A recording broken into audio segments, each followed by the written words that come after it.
Level 1. The Associate. You're 16. You live in Brooklyn, in Bensonhurst, an Italian neighborhood. You never knew your grandfather, but he was into something. Nobody talks about it. Your dad works legitimate jobs, has a repair shop. But you see the streets. Every morning on your way to school, you see the same men. They sit in front of Tony's social club. They drink coffee, smoke cigarettes, talk. But nobody knows what they're talking about. Everyone in the neighborhood shows them respect. Even the cops slow down when passing that street. One day, as you're walking past Tony's, Salvatore calls out to you. Everyone calls him Big Sal. "Hey kid, come here." Your heart stops. You walk over. "You're Frankie's son, right?" You nod. "You're a good kid, I heard. Respectful. Nice." That day, everything begins. They don't want anything big, just small things. "Hey kid, take this package. Take it to the barbershop 2 blocks over. Don't give a name, just leave it on the counter." You don't open the package. You don't ask any questions. You take it, leave it, come back. First time they give you $50 in an envelope, cash. Get yourself something nice. Then you start washing cars. You polish Sal's Cadillac. You clean Angelo's Lincoln. While they talk business inside, you keep watch outside. You're the lookout. If cops pass by, you cough. A simple signal. Your weekly earnings go up to $200. Your friends at school work at McDonald's for $7.25 an hour. In one day, you make what they make in a week. But you're not in yet. You're just an associate, the kid on the outside. They're testing you. Can you keep your mouth shut? Are you reliable? Are you respectful? 6 months later, Sal tells you, "I like you, kid, you're family. But not yet, you understand? You gotta prove yourself first." Level 2. The Earner. You're 19. You finished high school, but college isn't for you. On paper, you have a legitimate job. You help your dad at the repair shop. But your real money comes from the streets. You're not just carrying packages anymore. Now you're earning. This is the rule of Cosa Nostra. Everyone has to send money up. You start earning too. Your first gig? Shylock. Loan sharking. In the neighborhood, people always need money. The bank won't give them credit. You do. 20% interest, weekly. You lend out $1,000, you want $200 back every week. In 5 weeks, you collect $1,000 plus interest. What happens if they don't pay? They have to pay. You go, you remind them nicely. "Hey Tony, where's my money this week?" If they still don't pay, you get less nice. You go with a friend. They get the message. Then you get into bookmaking. Sports betting. Everyone in the neighborhood bets. Jets, Giants, Yankees, Knicks. You collect the bets. You take 10% commission from winnings. Super Bowl week, $15,000 gets collected. Your cut is $1,500. There's also hijacking, truck robbery. You live near JFK Airport. Cargo trucks come and go every night. One driver is your guy. He gives you information. Tuesday night, 2 a.m., Terminal 4. Designer bags worth $200,000. You and 3 friends stop the truck. The driver pretends to resist. You take the load. The truck gets reported as missing. The goods are in a New Jersey warehouse 2 days later, sold within a week. Your cut is $15,000. You send 50% of everything up, to the capo. He takes his cut and sends it up. It continues like this all the way to the boss. You're making $4,000 to $6,000 a month. You have a nice car. You dress well. You have respect in the neighborhood. But you need to be careful. There's the FBI, Organized Crime Task Force. They're watching you, taking your picture, noting your plates. But they're not doing anything yet. You're a small fish. They're waiting for the big fish. Level 3. The Soldier. You're 25. You've been in the game for 6 years. You never talked. You got arrested twice, both times you stayed silent. Once you did 6 months for assault. When you got out, the capo hugged you. You're a real man. Now the time has come. Time to become a made man. One night, Sal calls. "Tomorrow night, 10 o'clock. Don't write the address down, memorize it." A restaurant, in Brooklyn. Back room. You show up. You knock. They open. Inside are 12 men. Familiar faces. Capos, the boss, the underboss. At the head of the table sits an old man, the consigliere, Don Carmine. He's been in the family for 40 years, the boss's most trusted man. His opinion is sought on every important decision. He doesn't talk much, but when he does, everyone listens. On the table, there's a gun, a picture of a saint. Come in. You stand in the middle. The boss speaks. You want to join this family. We want you too. But there are things you need to know. You enter this family, you're here forever. No exit. Death or life in prison. Do you understand that? Yes. If someone in the family betrays us, can you kill them? Even if they're your real family? Yes. We're going to draw your blood. Are you ready? Yes. They prick your finger with a needle. Blood drips. They light the saint's picture on fire. The picture burns in your hand. If you betray this family, you'll burn like this saint. The picture turns to ash. It crumbles in your hand. Now you're a soldier of this family. You're a made man. You're untouchable. Nobody can harm you. But you can't touch anyone without permission either. You take orders from your capo. The capo takes them from the boss. Everyone follows the rules. Omerta. Silence. This is an oath. For life. They kiss your shoulder. Benvenuto fratello. Now you're in. Now you're a soldier. An official member of the Mafia. Everything changes. You walk through the neighborhood, people bow. Respect. You enter a restaurant, they don't take money from you. No, put your money away. You talk to cops, they treat you differently. You're not an easy target anymore. You have a lawyer. You have connections. But you have responsibilities too. Whatever the capo says, you do. Go scare that debtor. You go. Go keep an eye on that job. You go. Go kill that guy. You go. You remember the first hit, an informant. He sold out the family. The boss gave the order. The capo told you. No discussion. A Sunday morning. You're waiting outside the guy's house. He comes out to get his newspaper. You approach. You fire twice. He drops. You get in your car. You drive away. Next day in the paper. Mafia hit in Brooklyn. You can't sleep that night. But then you get used to it. It's the business. Level 4. The capo. You're 32. You've been a soldier for 7 years. You did good work. You made money. You stayed loyal. Now it's time for a promotion. You're not doing the daily jobs anymore.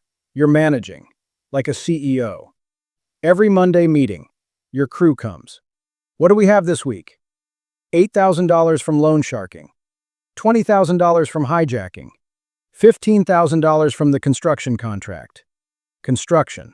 This is the most profitable. You control the union. A building is going up in Manhattan. The contractor has to talk to you. You'll use our guys, our cement company, our trucking company. We good? What happens if he says no? Strikers show up. Construction stops. Equipment starts disappearing. Then the contractor gets smart.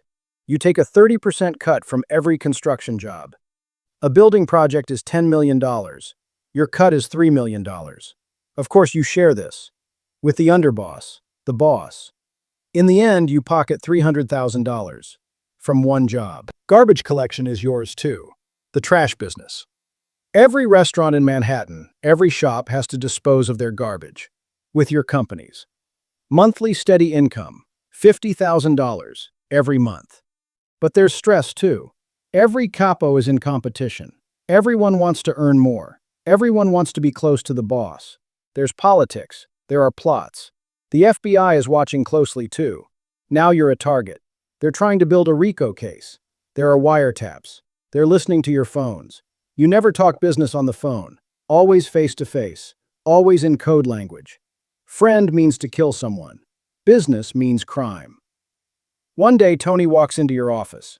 Tony was your best soldier, but now he's acting strange, asking too many questions, wanting too many details. One night you have him followed. He meets with an FBI agent. You know what you have to do. But Tony was your friend. You've known him for 15 years. You go to the boss.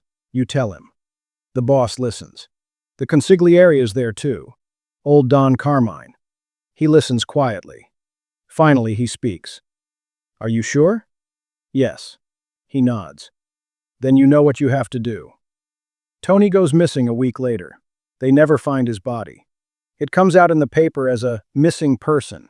His family mourns. You go to his funeral. You shed tears. Because you're genuinely sad.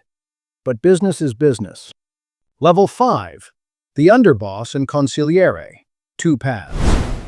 You're 40. It's a miracle. Most of your friends are dead or doing life inside. But you're smart. You're careful. You play politics. Now you're at a fork. There are 2 paths. Both are right under the boss. Both are powerful, but very different. Path A. Underboss. The warrior path. You become the underboss, the boss's right hand. You manage all the family's operations. 5 to 6 capos under you. 100+ soldiers indirectly connected to you. You meet with the boss every day. You make strategic decisions. The New Jersey family is coming into our territory. What should we do? Should we make a deal with Chicago? How seriously should we take this FBI investigation? You have to be a diplomat. You go to the commission meetings of the 5 families. Gambino, Genovese, Lucchese, Colombo, Bonanno. They're all at the table. You resolve disputes. You don't want war. War attracts attention. Attention is bad for business. But sometimes, war is inevitable. Another family has its eyes on your rackets. You send a warning. They don't listen. They kill one of our soldiers. Now you have to respond. You prepare a hit list. 3 names, high-level guys, to send a message. You put together a team, your best guys. You make the plan. A month of surveillance. You learn their daily routines. One evening, all 3 get hit. Different locations, same time. On the 6 o'clock news, Mafia war erupts. The message is received. A week later, a mediator comes. A deal is made. You're tired of counting money. $100,000 a week coming in. Offshore accounts. Swiss banks. Cayman Islands. You live in a luxury house. On Long Island. You have a legitimate-looking job. Construction consultant. You have a beautiful wife. 2 kids. They don't know their father is in the mafia. At least they pretend not to know. Your son goes to private school. Your daughter takes piano lessons. You look like a normal family, but you can't sleep at night. You get paranoid. Every car is suspicious. Every new face is a risk. FBI, rivals, ambitious capos from your own family. Anyone could want you. You don't carry a gun anymore. You have bodyguards. 2 guys always with you. Wherever you go, they go. Path B, consigliere, the mind path. Or you become the consigliere. This is rarer. This position is only given to the most trusted, smartest, most diplomatic man. Consigliere isn't a power position. It's a wisdom position. You become the boss's brain, strategist, advisor, mediator. You're never in the spotlight. Even the FBI doesn't know your exact role. You attend meetings, but quietly. You listen. You take notes. Then you're alone with the boss. You give him advice. This war isn't good for us. We'll attract too much attention. Instead, I suggest the boss listens. Because you're smart. You're not emotional. You're objective. There's a feud between 2 capos. They're ready to kill each other. You step in. You talk to both. You understand the problem. You find a solution. No blood is shed. The family stays united.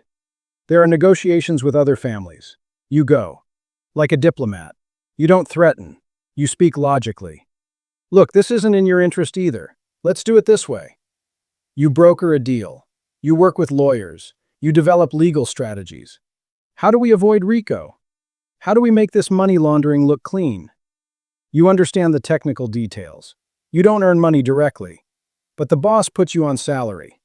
$20,000 to $30,000 a week. Your value is in your wisdom. The best part? You're not a target. The FBI wants the boss, wants the underboss. You're just an advisor. Hard to prove in court. Giving counsel isn't a crime. 2 paths, 2 fates. Underboss is more powerful but more dangerous. Consigliere is safer but less prestige. Whichever you choose, you're now a man at the top. Level 6. The boss. You're 48.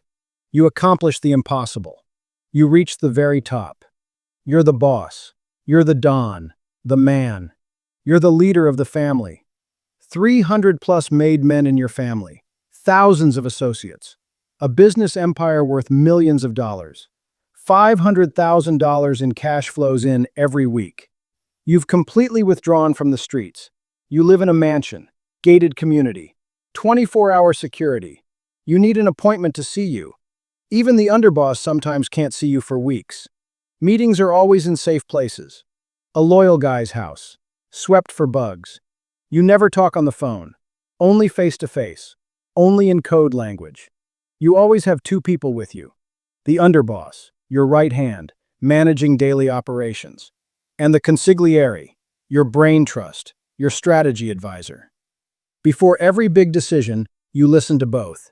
Then you decide. One day, a big crisis erupts. The Colombo family has taken one of your garbage contracts. The underboss is furious. Let's go to war. Send a message. The consigliere is calm. Wait. First, let's understand why they did it. Maybe there's a misunderstanding. Maybe it can be resolved at the table. You listen. You think. Let's talk first. If they're being disrespectful, then we respond. You send a diplomat, a mediator. A deal is reached. Colombo gives back the contract, gets a small piece in another area. No blood is spilled. Everyone wins. But the FBI doesn't forgive you. They've been watching you for a quarter century. They're building a RICO case. There are informants. There are wiretaps. There's surveillance footage. They're setting a trap. There are layers to protect you. Your underboss, your consigliere, your lawyers. But you know one day they'll come. You have connections with politicians. You know judges. The police commissioner has dinner with you. But the federal level is different. The FBI doesn't look at anyone. Relationships with other families matter. Every boss knows each other. There's respect, but no trust. There's always the risk of a plot. If one boss gets too powerful, the others unite and take him down. The commission doesn't allow one-man dictatorship. One morning your door gets knocked on. 50 FBI agents. They have warrants. You're under arrest. They put handcuffs on you. They put you in a car. Cameras everywhere. News helicopters in the sky. Mafia boss arrested in major RICO case. Level 7. The trial. You're in the courtroom. Federal court. In front of a jury. The prosecution reads an 87-page indictment. Racketeering, murder, extortion, loan sharking, illegal gambling, labor corruption. You have a dream team of lawyers, the best, $1,000 an hour. You don't care. You have millions. The prosecution brings informants, your former capos. They testify. They tell everything. The meetings, the hits, the businesses. On the witness stand, they look at you but can't make eye contact. One of them is Mikey. He was your former soldier. You protected his family. You were the best man at his wedding. Now he's lying about you for immunity. Inside, you're planning to kill him. But you don't show anything on your face. You sit calmly. You look at the jury. I'm an innocent businessman. But you know the truth. The wiretaps are very clear. Your voice, your words. Even though you used code language, the jury understands. Verdict. Guilty. On all charges. Sentencing. Life without parole. The judge reads the decision. You look at your family. Your wife is crying. Your son has his head down. Your daughter isn't even there, didn't come. They take you away. USP Marion. Supermax. Illinois. The highest security federal prison. Level 8. Prison boss. You're in your cell 23 hours a day. Single occupancy. 1 hour yard time. Visitors once a month through glass with a phone. But you're still the boss, even inside. You connect with other mobsters. There are guys from every family inside. You build your own network. Messages go through guards. Corrupted guards. They're in every prison. Your lawyer comes to visit. Legal consultation. Not monitored. He's your messenger to the outside. Tell the underboss to make the New Jersey deal. Tell Capo Jimmy to squeeze the debtors. Send money to Tony's son for college.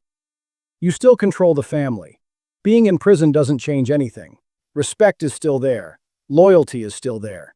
One day news comes. Your former underboss is trying to stage a coup. He declared himself boss. He went to the commission.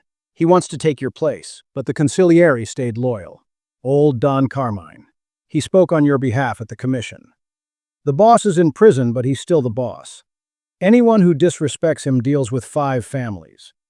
The commission listens, because the consigliary's word carries weight.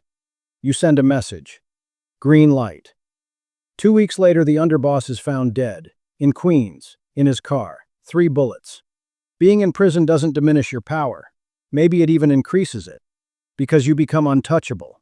The FBI already got you. What more can they do? Years pass. You're 60, 70, 75. You're still inside. Your health deteriorates. Diabetes, heart problems. But there's no early release. Life means life. One morning you don't wake up. Heart attack. You die in your cell. Level 9. The Legacy. A big funeral in Brooklyn. The church is full. Hundreds of people. From your old crew, from the family, from the neighborhood. The priest speaks. He was a charitable man. He loved his family. He helped his neighborhood. Nobody says the truth. 12 murders, hundreds of lives ruined, dozens of families destroyed. But in the neighborhood, the old-timers remember you. The good old days, they say. There were real men back then. There was respect. Now everyone just thinks of themselves. Your son is at the funeral. He became a legitimate businessman. In the finance sector. He changed your name. He's running from the Mafia past. His grandson doesn't even know who you were. Your grave is simple. Just your name and dates. 1978 to 2026. But in the underworld, your name is legend. Young mobsters listen to your stories. Remember the boss? He never talked. Did 20 years, didn't say a word. This is your legacy. Written in blood. Built with violence. Full of pain. And in the neighborhood, a young man walks past Tony's social club. He sees the men inside. He's curious. He approaches. And the cycle continues. The end. Blood in. Blood out. La Cosa Nostra.